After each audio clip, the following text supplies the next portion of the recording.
Glory, glory, hallelujah, His truth is marching on.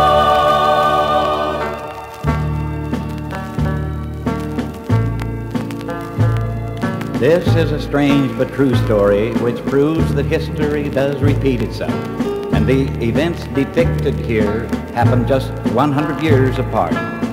Both President Lincoln and President Kennedy were concerned with the issue of civil rights. Lincoln was elected in 1860. Kennedy was elected in 1960, 100 years apart. Both were shot from behind in the head. Their successors, both named Johnson, were Southern Democrats with seats in the Senate. Andrew Johnson was born in 1808. Lyndon Johnson was born in 1908, 100 years apart.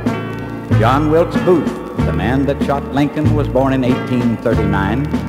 Lee Harvey Oswald, the man that shot Kennedy, was born in 1939, 100 years apart.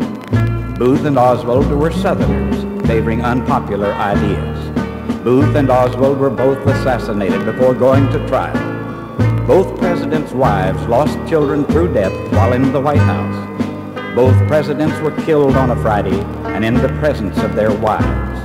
President Lincoln's secretary, whose name was Kennedy, advised him not to go to the theater. President Kennedy's secretary, whose name was Lincoln, advised him not to go to Dallas. John Wilkes Booth shot Lincoln in a theater and ran to a warehouse. Lee Harvey Oswald shot Kennedy from a warehouse and ran to a theater. The names Lincoln and Kennedy each contain 7 letters. The names Andrew Johnson and Lyndon Johnson each contain 15 letters. The names John Wilkes Booth and Lee Harvey Oswald each contain 15 letters. And friends, it is true. History does repeat itself. His truth is marching on.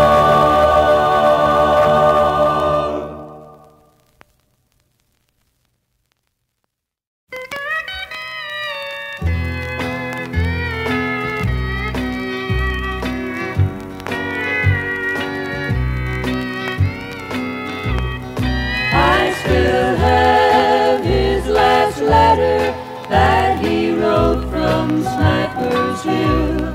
I still cry when I read it, though it was his master's will. I will read it once again, pretty soon it will be done. My heart bleeds as I'm reading his last words from Vietnam. Dear little mother, forgive me, honey, for starting out like this, but I just got your letter and the little picture of our first baby, and I couldn't resist calling you little mother. Be sure to take his picture every week and send it to me. I want to watch him grow. Show him my picture and say, this is your daddy, and when I come home, he'll know who I am. And if I don't come home, I want him to know why. Things are pretty rough here in Vietnam. It's much worse than I ever thought it would be, but I'm glad to be doing my part the best I can. Freedom wouldn't mean much to me if I wasn't concerned about freedom for all who wanted to be free. We are located in a valley just below Sniper's Hill. That's what we call it, for if we as much as show the top of our head, a sniper's bullet will whiz by. We're waiting now for reinforcements so we can blast them off that hill. It's all we can do. They've got us pinned down here so we can't move. We can't retreat nor advance, and already they've killed or wounded several of my buddies. And believe me, honey, it's hell to be so helpless, unable to go to a buddy crying for help. But that's what war is, and I'm sure there are some fighting on the other side that feels the same way I do. The only difference is I know what I'm fighting for, and they don't.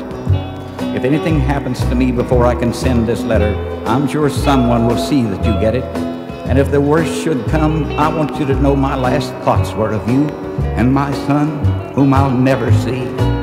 Be sure to tell him when he's old enough that he can hold his head high and be proud, for his daddy died fighting for his country and his loved ones, And when his daddy marched, he marched with men who stood proud and tall, not in protest, but in humility, regretting that they have but one life to give. And when you say your prayers tonight, honey, as I know you always do, include every man, woman, and child in this war-torn country, and especially for all who may find their last resting place here at the foot of Sniper's Hill, somewhere in Vietnam. There'll be peace in the valley,